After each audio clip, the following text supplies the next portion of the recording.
More than 4 decades after its release, the Rolling Stones' Emotional Rescue is enjoying a surprising renaissance among fans, many of whom now argue it's one of the band's most underrated records. Despite the presence of a couple of divisive tracks, listeners say the 1980 album has aged remarkably well, even standing as one of the strongest from the group's post-Some Girls era. Originally released in June 1980, Emotional Rescue served as the bridge between Some Girls and Tattoo You. On the Rolling Stones subreddit, a wave of reassessment has seen fans defend the album's reputation, insisting that its mix of groove, attitude, and experimentation captures the Stones at a fascinating crossroads.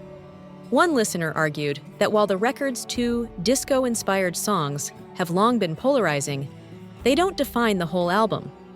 They compared it to Goat's Head Soup, noting how both albums suffered from being overshadowed by their more iconic predecessors. The fan added that many of Emotional Rescue's tracks may have started as Some Girls' leftovers, but that hardly diminished their quality, especially since Tattoo You later proved that even Stones' leftovers could become classics. What fans lament most, however, is how rarely the band has revisited the album on stage. It's actually a tragedy how little attention the Rolling Stones themselves pay to this record, one fan wrote, pointing out that songs like Let Me Go and She's So Cold appeared briefly on early 80s set lists but have since vanished.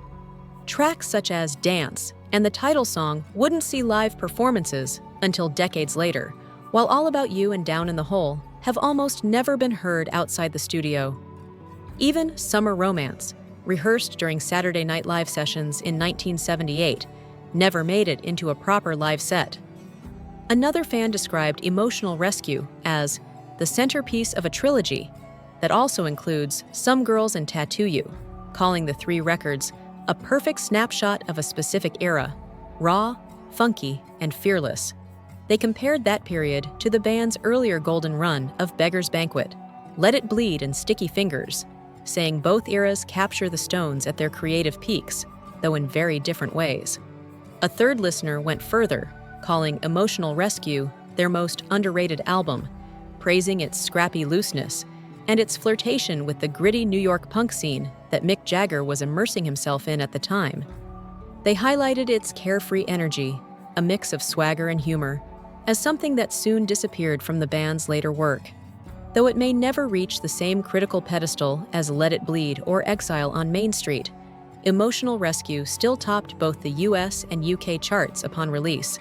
And if the current wave of nostalgia is any indication, fans are finally ready to give the record the credit it always deserved, as a flawed but fascinating snapshot of the Rolling Stones in restless, transitional motion.